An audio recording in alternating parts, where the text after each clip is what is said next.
For more than 30 years, Johnny Carson brought America's biggest stars into living rooms across the country. His warm smile and easy laughter made audiences feel as if they were sitting down with old friends, sharing a casual conversation over a cup of coffee each night. But when the cameras stopped rolling and the audience went home, that smile often disappeared. According to those closest to Carson, the most beloved host in America quietly kept a list he never made public. A list of guests he believed were, behind the glamour, truly terrible people. And these are the names Johnny Carson never forgot. Number 1. Chevy Chase. Chevy Chase arrived on The Tonight Show with the image of a sharp, modern comedian, clever, confident, and eager to prove he was the smartest person in the room. On camera, his humor felt effortless, built on sarcasm and quick wit that often pulled focus back to himself. But according to those who worked behind the scenes, Chase's real impact was felt when the cameras were off. During one appearance, he reportedly mocked a production assistant in front of the crew, dismissing the moment as just a joke, even as the room fell uncomfortably silent. A producer later recalled that Chase frequently used intelligence as a weapon, delivering cutting remarks to technicians and staff, then hiding behind humor when confronted. On air, he repeatedly interrupted Johnny Carson, steering conversations toward jokes that relied on belittling others, forcing Carson to adjust the rhythm of the show to keep it from turning sour. What unsettled Carson was not arrogance alone, but the calculated coldness behind it. The sense that Chase knew exactly what he was doing and did not care who was diminished in the process. After those appearances, Carson kept a clear distance, never considering Chevy Chase a safe guest. To Johnny Carson, Chase was not dangerous because of anger or chaos. He was dangerous because he turned contempt into comedy and laughter into cover. Number 2. Frank Sinatra.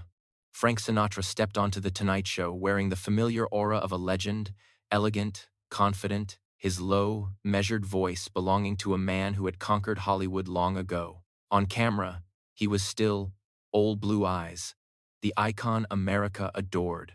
But behind the scenes, according to longtime members of the show's staff, Sinatra brought a very different energy. Each time he was booked, the studio grew tense, voices lowered, and movements became cautious, as if certain lines were not meant to be crossed. Sinatra treated people differently depending on their status. Warm and respectful toward Johnny Carson, but cold, sometimes openly aggressive toward crew members with no authority. During a taping in the early 1970s, Carson personally witnessed Sinatra grabbing a floor manager by the tie after being reminded about time limits, a moment that froze the entire studio in silence.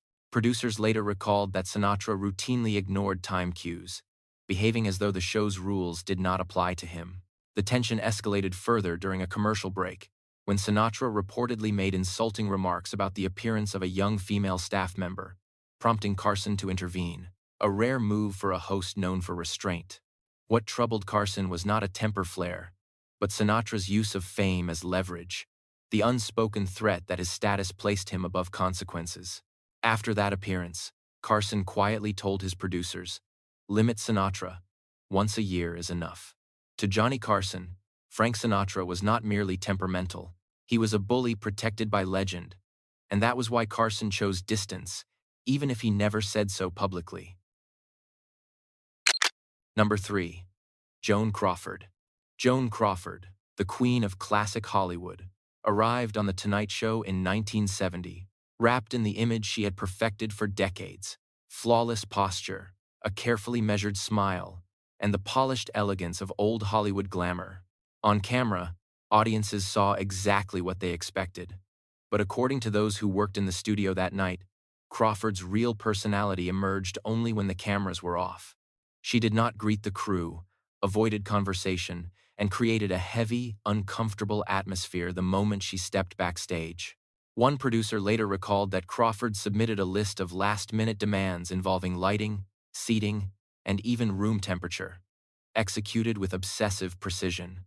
Johnny Carson would later tell his biographer that interviewing Crawford felt like speaking to a beautiful statue, immaculate on the surface, but hollow beneath. The illusion finally shattered when a young production assistant mistakenly entered Crawford's dressing room with water, following the written instructions provided. Multiple witnesses said Crawford did not lose control. She verbally attacked the assistant with chilling calm, unleashing insults so severe that crew members standing in the hallway were stunned into silence. What disturbed Carson most was not the outburst itself, but the absolute composure with which Crawford humiliated someone who could not defend herself. Minutes later, when the red light came on, Joan Crawford returned to the guest chair, smiling warmly, speaking with effortless charm, as if nothing had happened. For Carson, that transformation revealed everything. He did not see Crawford as demanding or difficult, but as deeply performative, ruthless toward the powerless and dangerous when unobserved. Years later, when Mommy Dearest exposed the darkness behind her public image, Johnny Carson was not surprised.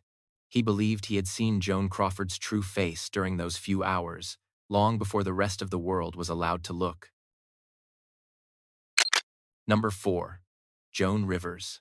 Joan Rivers did not enter The Tonight Show as an adversary. She entered it as the person Johnny Carson trusted most.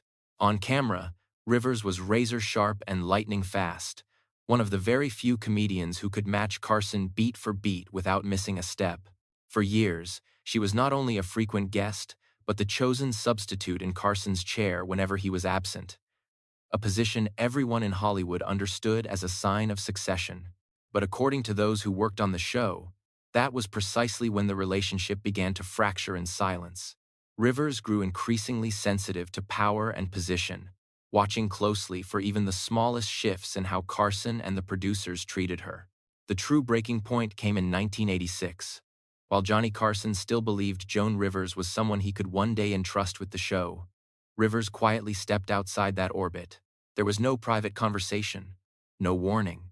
She discreetly negotiated and signed a deal to host The Late Show with Joan Rivers on another network. When the news broke, Carson did not hear it from Rivers herself, he read it in the press. And in that moment, what might have been a professional decision became, for Carson, the end of trust. He cut off all contact immediately, never spoke to Rivers again, and refused to mention her name for decades. Those close to Carson later confirmed that what wounded him was not Rivers having her own show, but the way she chose to do it behind his back. To Johnny Carson, Joan Rivers was not cruel or malicious in the conventional sense. She was someone who placed ambition above loyalty, and in Carson's world, that was a line that could not be crossed. Number 5. Bette Davis. Bette Davis did not arrive on The Tonight Show intending to be agreeable. She entered the studio with the authority of someone long accustomed to dominance, and crew members recalled feeling the pressure settle over the room almost immediately. Davis never needed to raise her voice. She spoke slowly, precisely, each remark aimed like a test of power. On air, she frequently interrupted others, especially younger guests, showing open irritation whenever attention drifted away from her. During a pre-show rehearsal, a staff writer later recalled Davis openly mocking a prepared question, reducing the room to silence. Off camera, her words sharpened further. Several crew members remembered cutting remarks about assistants' competence and appearance, delivered calmly and publicly, leaving no space for response. Johnny Carson, famously tolerant of difficult personalities, made one of his rare interventions, reminding Davis that The Tonight Show was not a courtroom. What troubled Carson was not her bluntness or her legendary ego, but the sense that Davis took satisfaction in silencing people. After her appearances, Carson reportedly said he had no interest in turning his program into a place where someone wins by overpowering others. To Johnny Carson, Bette Davis was not merely difficult. She represented Hollywood's most dangerous form of power, authority exercised through words, with complete awareness and control. Number 6. Orson Welles. Orson Welles walked onto The Tonight Show surrounded by the aura of a genius Hollywood had long been conditioned to defer to. On camera, he was magnetic, brilliant, articulate, his deep voice giving every anecdote the weight of history. Audiences saw a master storyteller in full command. But behind the scenes, according to producers and crew who worked that night, Welles was not there to converse. He was there to dominate. During the pre-show meeting, He reportedly dismissed the prepared questions as trivial and unworthy of his time, treating the structure of the program as a suggestion rather than a rule. Once taping began, Welles spoke relentlessly, ignored time cues, and forced the production team to cut segments planned for other guests in order to accommodate him. At one point, he even began directing a cameraman from the guest chair, calling for different angles as if the studio were his personal film set. Johnny Carson, famously patient with eccentric personalities, could not hide his irritation. For Carson, the problem was not Welles's ego, but his open disregard for the collective effort required to produce a live broadcast. After what crew members later described as an unusually chaotic taping, Carson remarked privately that genius did not grant anyone the right to trample rules. From that moment on, Orson Welles was no longer, in Carson's eyes, a difficult artist. He was a man who believed talent placed him above everyone else in the room. Number 7. Zsa Zsa Gabor. Zsa Zsa Gabor stepped onto The Tonight Show like a diva accustomed to having every room revolve around her. On camera, she sparkled, glamorous, charming, perfectly aligned with the image audiences adored. But according to those who worked behind the scenes, her true presence was felt most when the cameras were off. From the moment she arrived, Gabor repeatedly changed demands involving lighting, seating, and even the order of the show, forcing the crew to adjust minute details under mounting pressure. One producer later recalled that she issued instructions coldly, as if the studio were her personal domain. What made the situation unsettling was that Zsa Zsa was never out of control. The chaos was deliberate. The more strained the crew became, the more satisfied she appeared. On air, she frequently interrupted Johnny Carson, drifted off topic, and reshaped the conversation into a personal showcase, ignoring the agreed-upon structure of the program. During a commercial break, she reportedly demanded last-minute changes to her questions, leaving Carson and the writers scrambling seconds before returning live. Carson maintained his trademark smile on camera, but backstage it was clear he was restraining his frustration. What exhausted him was not her flamboyance, but her intentional disruption, the calculated way she bent the show around herself. To Johnny Carson, Zsa Zsa Gabor was not an impulsive or harmless diva. She was someone who used chaos as a tool, which is why her appearances always made the spotlight shine brighter while the studio itself felt markedly heavier. Number 8. Mickey Rooney. Mickey Rooney arrived on The Tonight Show carrying the familiar image of a Hollywood legend who never quite grew up, loud, impulsive, and endlessly energetic. On camera, he played the harmless clown of classic Hollywood, a man audiences laughed at because they never knew what he might do next. But behind the scenes, according to several longtime members of the production team, that unpredictability quickly turned into unease. During one taping, Rooney spoke nonstop and repeatedly ignored time cues, disrupting the rhythm of the show to the point where producers were forced to shorten another guest segment. A floor manager later recalled that Rooney seemed to enjoy the confusion, growing more animated as the crew struggled to contain the chaos. Off-camera, matters became more troubling. Multiple witnesses said Rooney crossed personal boundaries with young female staff, making inappropriate remarks and engaging in unwelcome physical closeness that left the atmosphere tense and uncomfortable.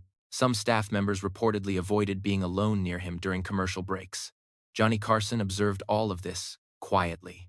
What unsettled him was not Rooney's childish energy or impulsiveness, but his complete lack of restraint, as if he no longer recognized limits at all. To Carson, this was not old Hollywood charm, nor harmless eccentricity. It was the behavior of a man unable to control himself and therefore capable of putting others at risk simply by being nearby. Number 9. Shelley Winters. Shelley Winters appeared on The Tonight Show with a reputation for raw honesty and emotional intensity. On camera, she could be warm, funny, and disarmingly candid, convincing audiences they were seeing someone fearless and unfiltered. But behind the scenes, according to several members of the production team, that openness often crossed into instability. During one pre-show rehearsal, Winters reportedly erupted over a last-minute change to a question, only to laugh it off moments later and act as if nothing had happened. Crew members remembered how quickly her mood could shift, leaving the entire studio on edge. On live television, Winters frequently veered into deeply personal or politically charged territory, forcing Johnny Carson to step in and redirect the conversation before it spiraled out of control. In one instance, during a commercial break, she loudly complained that the show didn't understand her, then moments later returned to the stage, smiling and holding Carson's hand as the red light came on. What exhausted Carson was not her bluntness or passion, but the constant emotional volatility, the sense that any appearance could suddenly tip into chaos. To him, Shelley Winters was not malicious or manipulative. She was dangerous in a quieter way, because no one, not even herself, could predict what would happen next. Number 10. John Wayne. John Wayne walked onto The Tonight Show, carrying the authority of a symbol Hollywood had long learned to respect. On camera, he embodied classic American masculinity, blunt, confident, speaking as if every statement were beyond debate. But according to those who worked on the program, that rigidity extended far beyond his public image. Before going on air, Wayne refused several prepared questions, insisting that certain topics not be discussed if they challenged his personal beliefs. Once taping began, he repeatedly imposed his viewpoints, cutting off Johnny Carson whenever the conversation drifted away from his ideological ground. A producer later recalled that during one particularly controversial remark, Wayne ignored the visible discomfort in the studio, continuing as if no opposing perspective deserved acknowledgement. Backstage, there was no room for discussion or nuance. Wayne did not debate. He dismissed. What troubled Carson was not Wayne's conservatism, but his absolute certainty that he was right, leaving no space for dialogue at all. On air, Carson maintained neutrality to prevent the show from turning into confrontation. Off air, he reportedly made it clear that The Tonight Show was not meant to be a platform where one man's fame could silence every other voice in the room. Number 11. Jane Russell. Jane Russell stepped onto The Tonight Show with the familiar image of a Hollywood icon who never apologized for speaking her mind. On camera, she was confident and sharp, a representative of an older generation that believed bluntness was a virtue. But behind the scenes, according to those who worked on the program, that bluntness often became something heavier. While preparing for the broadcast, Russell openly criticized younger artists and the counterculture movement, making dismissive remarks that left the crew visibly uncomfortable. On air, she repeatedly steered the conversation toward rigid moral and political views, ignoring Johnny Carson's signals as he tried to move the discussion elsewhere. The moment that truly alarmed Carson came during a commercial break, when Russell reportedly made derogatory remarks about gay people in front of backstage staff, prompting some crew members to request not to work directly with her in the future. Carson maintained his trademark politeness on camera, but off camera, he was clear with his producers. Russell was a broadcast risk not because she was out of control, but because she was fully aware of what she was saying and showed no concern for the consequences. To Johnny Carson, Jane Russell was not a chaotic diva. She was someone who used her voice as a weapon, and that was what troubled him most. Number 13. Jerry Lewis. Jerry Lewis arrived on The Tonight Show with the reputation of a comic genius who could command laughter at will. But according to several longtime members of the show's production team, his appearances also brought a familiar sense of tension behind the scenes. During a taping in the early 1970 seconds, Lewis repeatedly ignored time cues, continuing to speak well past his allotted segment and forcing the director to cut material planned for the next guest. When a young sound technician experienced a minor microphone issue, Lewis publicly berated him on the studio floor, calling the mistake unacceptable incompetence, a moment that left the crew stunned into silence. Johnny Carson was forced to step in to regain control of the broadcast. The situation did not end there. During a commercial break, a producer later recalled Lewis continuing to shout at assistants, demanding replacements and special privileges no other guest was granted. What troubled Carson most was the contrast. On camera, Lewis projected warmth, generosity, and humanitarian concern. Off camera, he exercised authority through intimidation. After that appearance, Carson reportedly told his producers that he would not allow The Tonight Show to become a place where one man controlled the room by making everyone else afraid. To Johnny Carson, Jerry Lewis was not simply difficult. He was an example of how unchecked power, hidden behind laughter, could turn a studio toxic. Number 14. Arsenio Hall. Arsenio Hall appeared on The Tonight Show not as a disruptive guest, but as a clear signal that a new era was arriving. On camera, Hall was youthful, fast-talking, and openly interactive with the studio audience, a style that stood in sharp contrast to Johnny Carson's measured, controlled rhythm. According to those who worked on the show, it was precisely this difference that created unease. Hall brought with him the energy of a younger generation, where cheering, call and response, and volume became part of the performance, subtly breaking the calm structure Carson had maintained for decades. One producer recalled that Carson kept his trademark polite smile during their exchanges, yet could not ignore how strongly younger viewers reacted to Hall. The symbolic turning point came in the late 1980 seconds, when the Arsenio Hall show debuted with a format that was louder, bolder, and openly challenged the late-night model Carson had long dominated. People close to Carson later said he never publicly criticized Hall, but he also never encouraged or promoted him the way he had other rising talents. To Johnny Carson, Arsenio Hall was not disrespectful, arrogant, or personally threatening. He was something more unsettling, a reminder that the spotlight was beginning to move, and that the world Carson built no longer controlled the future of late-night television.